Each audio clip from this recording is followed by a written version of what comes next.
Hello everyone. आज 15 जून को CMA final का डायरेक्ट टैक्स का एग्जाम होता है खत्म। आज तुम लोग का ग्रुप 3 का आखिरी एग्जाम आता है, पेपर नंबर 16। जो एक बड़ा इंपॉर्टेंट बड़ा स्कोरिंग पेपर है, स्ट्रैटेजिक कॉस्ट मैनेजमेंट।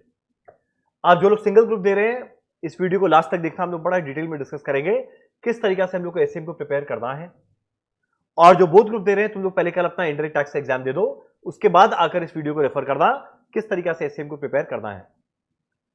अब देख, किस सीक्वेंस में चैप्टर को रिवाइज करना है, कैसे रिवाइज करना है, प्रैक्टिकल सॉल्व करे या देखे, और देखे तो कहां से देखे, अगला थ्योरी कहां से रेफर करे, एमसीक्यू कैसे करे, ये सब का सब क्वेश्चन का आंसर इस पर्टिकुलर वीडियो में मिलने वाला है।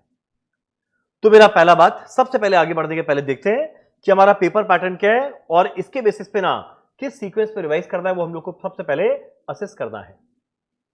अब जैसा कि हम लोग को पता है ऑलरेडी, जो क्वेश्चन नंबर 1 रहता है वो रहता है एमसीक्यू। अब एमसीक्यू हम लोग कहां से प्रिपेयर करेंगे?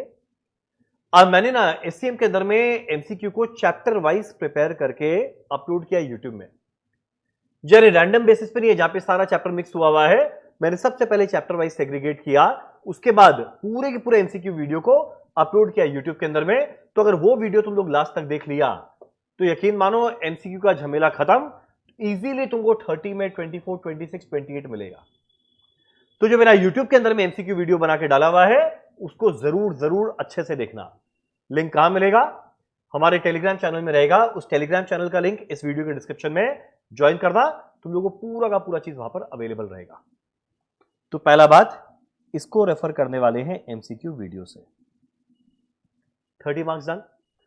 अब इसके बाद जो रिमेनिंग 7 क्वेश्चंस है, इसमें मुझे एनी 5 करना है, एनी 5 आउट ऑफ 7।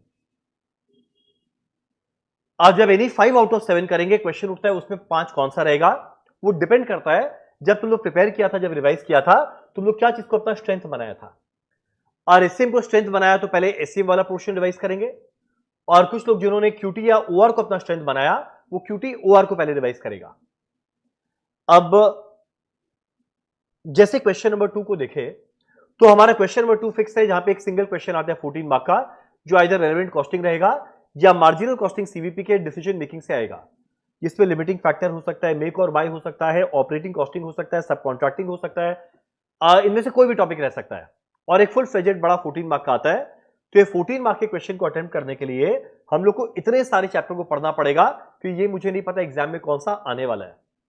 तो अब ये रिकमेंड करता है कि इस क्वेश्चन को लास्ट में प्रिपेयर करना चाहिए, ये सेट ऑफ चैप्टर्स को लास्ट में प्रिपेयर करना चाहिए, क्योंकि तुम टाइम बहुत दे देगा, पर एग्जाम में आया एक ही क्वेश्चन 14 मार्क, और वो भी एक फुल फ्लेजेड बड़ा क्वेश्चन आया जिसका गारंटी नहीं है कि एग्जाम में राइट होगा या नहीं।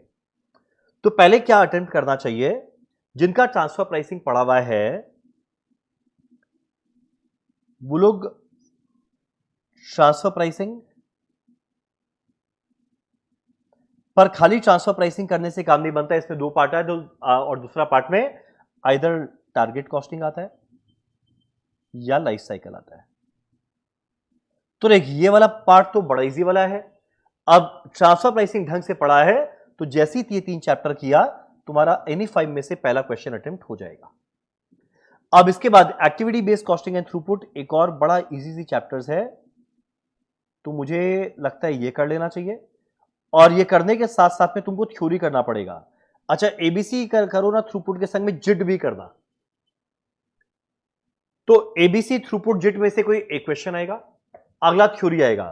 थ्योरी कहां से पढ़ेंगे? मेरा ऑलरेडी सुपर 10 थ्योरी वीडियो बना के यूट्यूब में डाला हुआ है, वो रेफर कर लेना, तुम्हारे ये जो थ्योरी क्वेश्चन अटेम्प्ट हो जाएगा। तो जैसे कि ये मेरा 5 में से दूसरा क्वेश्चन डन। अब मेरा तीसरा, इसके बाद करना स्टैंडर्ड कॉस्टिंग। जिनका स्टैंडर्ड कॉस्टिंग पहले किया है वही लोग इस चैप्टर को अब करना। जिनका पहले नहीं पढ़ा हुआ है वो अब पढ़ के समझ भी नहीं पाएगा। अब ये करते ही देख, मेरा तीसरा क्वेश्चन भी डन। तो 5 में से 3 क्वेश्चन हो गया। ये था पहला क्वेश्चन, ये है दूसरा क्वेश्चन, ये है तीसरा क्वेश्चन। अब इसके बाद मेरे ख्याल से तुम लोग सीधा क्यूटी ओआर वाले पोर्शन में जाना। अब जिन लोग का असाइनमेंट, सिमुलेशन, ट्रांसपोर्टेशन, एलपीपी आता है, ये चारों चैप्टर प्रिपेयर कर लेना। तुम लोग एग्जाम में आइदर 2 या 3 क्वेश्चन देखने को मिलेगा 7-7 मार्क का। तो अगला सेट ऑफ चैप्टर्स क्या रहेगा? असाइनमेंट।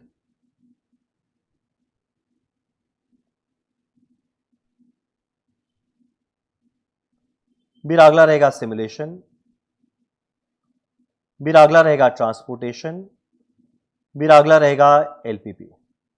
अब जैसे ही तुम लोगों ने चारों चैप्टर किया, तुम्हारा एग्जाम में फोर्थ क्वेश्चन भी अटेम्प्ट करना बन गया। करना 5 है। अब इसके बाद सीधा जाना प्रोजेक्ट मैनेजमेंट,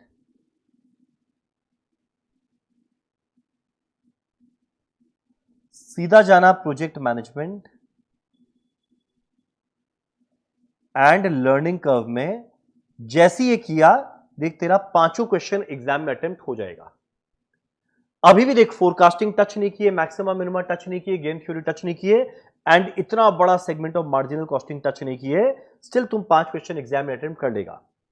तुम बोले सर एक काम करे, 12 क्वेश्चन 12 चैप्टर्स करे, बाकी छोड़ दे। बिल्कुल छोड़ना नहीं है।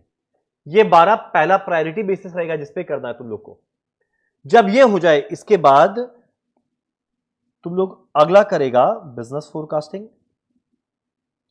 Next maximum minima, next game theory. जैसे ये करता है, 6th क्वेश्चन भी तुम लोग प्रिपेयर कर लिया। अब लास्ट में जितना टाइम बचा वो रहेगा मार्जिनल कॉस्टिंग का डिसीजन मेकिंग, जिसमें रेलेवेंट कॉस्टिंग, मेक और बाय, लिमिटिंग फैक्टर, सब कॉन्ट्रैक्टिंग, ये सब आता है। अब सोचो अगर ये पहले करने बैठ जाए ना, ये उतना टाइम ले लेगा जितना टाइम में तुम ये इतना सारा चैप्टर रिवाइज कर लेता। तो तुम आराम से यहां पे 28 मार्क प्रिपेयर किया, या तुम बहुत टाइम देके भी 14 नंबर प्रिपेयर करता, वो भी गारंटी नहीं तुम एग्जाम अटेम्प्ट करेगा या नहीं करेगा। ठीक। अब देखो, अब अगर बाई चांस कोई क्यूटी बड़ा अच्छे से किया, तो तुम लोग के लिए ना पढ़ने का सीक्वेंस थोड़ा बदल जाएगा। पहले तुम लोगों ने क्यूटी पोर्शन रिवाइज कर लिया, ये क्यूटी पोर्शन रिवाइज कर लिया। इसके बाद अगर स्टैंडर्ड कॉस्टिंग पढ़ा हुआ है, स्टैंडर्ड कॉस्टिंग रिवाइज कर लिया, तो 1 2 3 4 क्वेश्चन डन। उसके बाद माइट भी एबीसी थ्रूपुट जेट थ्योरी पढ़ा, 5 क्वेश्चन डन। ये भी एक तरीका है। और फिर लास्ट में transfer pricing, target life cycle and marginal costing revise किया। तो एक तेरा जैसे पहले कहां पढ़ा हुआ है वो देखना, पर मेन इंपॉर्टेंट बात क्या था, वो चैप्टर कौन कौन से ब्लॉक के चैप्टर को साथ में करना, ताकि तुम फुल फ्लेजेड इक्वेशन अटेम्प्ट कर पाओ। तो उम्मीद करता है ये क्लियर होगा। अब अगला क्वेश्चन उठता है, थ्योरी कहां से पढ़ेंगे एंड प्रैक्टिकल कहां से करेंगे। एमसीक्यू तो आपने बता दिया। अब देखिए सेम बात, थ्योरी कहां से पढ़ेगा, इसका best part word to word तुमको याद करने का जरूरत नहीं है, और समझा हुआ है। तुम अगर खाली कुछ कीवर्ड्स लिख दिया हेड पॉइंट के साथ, तुमको मार्क्स मिलेगा। 7 नंबर का थ्योरी एग्जाम में आएगा, जो तुम आराम से 10 मिनट में लिख पाएगा, पर 10 मिनट के अंदर में 7 मार्क का प्रैक्टिकल कर पाना थोड़ा डिफिकल्ट होता है। अब ये करोगे कहां से, मैंने जैसे बताया, सुपर 10 थ्योरी वीडियो मेरा यूट्यूब में अपलोड किया हुआ है, वहां से तुम लोग करेगा। ठीक। मेरा अगला आता है प्रैक्टिकल। अब प्रैक्टिकल को करने का देख 2 अप्रोच है। सबसे पहला अप्रोच 1, मेरा हर एक वीडियो का बड़ा डिटेल में कंसेप्ट को डिस्कस करते हुए, बहुत सारे क्वेश्चन को सॉल्व करा के एक फुल फ्लेजेड रिवीजन सीरीज बनाया हुआ है, जो तुमको यूट्यूब के अंदर में प्लेलिस्ट में मिल जाएगा। उसका लिंक भी मैं प्रोवाइड कर दूंगा इस वीडियो के डिस्क्रिप्शन में। तो पहला तरीका क्या, पहला ऑप्शन क्या, जो मेरा रिवीजन सीरीज बनाया हुआ है, इसको एकदम चैप्टर बाय चैप्टर बनाया हुआ है, उसको ढंग से देख लो, तुम्हारा पूरा रिवीजन होता जाएगा। अब मान लो वीडियो को तुम खोला, वीडियो चल रहा है, कंसेप्ट समझाया, तब तक समझते हुए चलना। जब क्वेश्चन करवाया, तुम भी एक नोटबुक, कैलकुलेटर, पेन लेके बैठना। जब हम वहां पे डिस्कस कर रहे हैं, तुम स्पीड बढ़ाकर देखना, और तुम लोग भी फटाफट कुछ की कैलकुलेशन करते चलना, ताकि तुम्हारा संग संग में प्रैक्टिस चलता रहे। ठीक। ये पहला तरीका। या अगला तरीका क्या रहेगा, तुम लोग नहीं, हम लोग को लास्ट डे कोई वीडियो नहीं देखना, हम लोग अपने आप से रिवाइज करना चाहेंगे, तो जो भी चैप्टर लो उसका सबसे पहले कंसेप्ट को रिवाइज करना, जो मेरा नोटबुक में लिखा हुआ है वहां से, या फिर मेरा समरी नोट्स भी बनाया हुआ है। मेरा समरी नोट्स भी बनाया हुआ है। जो समरी नोट्स बनाया हुआ है, उसका मैं पूरा का पूरा, सारा का सारा समरी नोट्स प्रोवाइड कर दूंगा टेलीग्राम चैनल के अंदर में। उसके बाद जो मेरा एलडीआर क्वेश्चन है, उसको वहां से करना। एलडीआर क्वेश्चन का लिस्ट क्या है, वो भी मैं प्रोवाइड करूंगा। अब जो लोग हम लोग से ट्यूशन नहीं ले पाए थे, तो घबराना मत। जो एलडीआर क्वेश्चन है, उसका A to Z क्वेश्चन मैंने रिवीजन में कंप्लीट कराया, तो तुम अगर ये देखा ना, तो तुम्हारा ये काम अपने आप हो गया। तो 2 अप्रोच है, इधर वीडियो देख देख के तुम कर लो, यार वीडियो देख के नहीं करना तो मेरा जो समरी नोट्स बनाया हुआ है उसको पढ़ो, जो एलडीआर का क्वेश्चन है उसको देखो, और तुम्हारा काम होता चलेगा। ठीक। अब तुम लोग क्या हम लोग लिख कर सारा क्वेश्चन करें, सवाल ही नहीं उठता। खाली कुछ की कैलकुलेशन तुम्हें करना है, बिना फॉर्मेट बनाए फटाफट नंबर्स लिख लिख के तुम लोग को वापस से लास्ट डे रिवाइज करना है। अब देख आज तक कोई चैप्टर डिफिकल्ट लगा, अब एग्जाम के एक दिन पहले अचानक से वो इजी नहीं लगेगा, तो उसमें ज्यादा दिमाग मत लगाना, रिवीजन वीडियो देखो, जहां तक समझ में आया वेरी गुड, आगे जाने दे। कुछ भी हो जाए एग्जाम में तुम लोग को 85 to 90 अटेम्प्ट करने का ट्राई करना, और तुम 80 प्लस भी अटेम्प्ट करके आता है, प्रैक्टिकल पेपर है जिसमें अगर मानो तुम 30 नंबर का एमसीक्यू ठीक ठाक किया तो 30 के अंदर में तुमको इजीली 20, 22, 24 मिल जाएगा, और जो बाकी 50 नंबर ठीक ठाक करके आ गया तो 50 से 30 लाना डिफिकल्ट नहीं होता, तो इजीली एक पेपर के अंदर में 50, 55 लाया जा सकता है, और थोड़ा ढंग से अटेम्प्ट कर लिया तो एग्जामिनेशन लाना डिफिकल्ट नहीं रहेगा। अब पेपर को अटेम्प्ट करने का सीक्वेंस क्या रहेगा? सबसे पहले एमसीक्यू अटेम्प्ट करना 30 नंबर का, जिसके लिए तुम लोग टाइम डिवोट करेगा 25 से 30 मिनट। MCQ done.